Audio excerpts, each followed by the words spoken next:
If you're waiting for the perfect time to buy a home, that decision could be costing you so much more than you realize. Because in all reality, your first home probably is not going to be your forever home. Mine definitely was not, but it most certainly changed my life. Here in Berea, just a couple years ago, homes were sitting around $170,000, but now we're up looking towards almost $300,000 for the median sold price.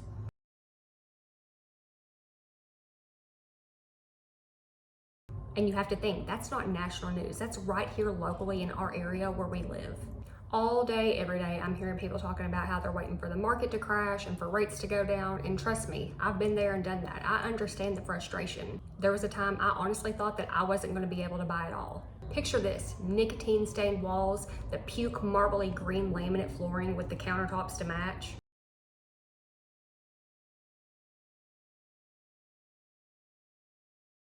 I was a single mom with a 592 credit score who had just gotten their real estate license. It was a teeny tiny ranch home, and honestly, it was the only thing that I could afford. I didn't buy it because I loved it. That's definitely not the reason. I bought it because that was going to be my only way into home ownership.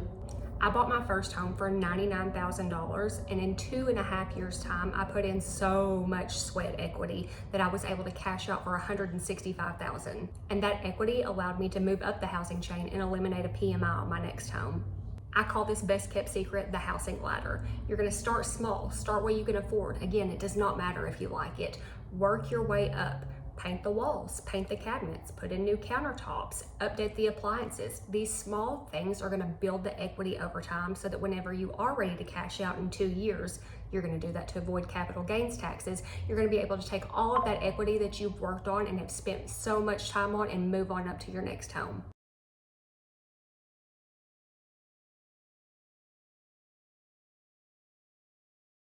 Say it with me. You can refinance a rate, but you cannot refinance the price that you paid.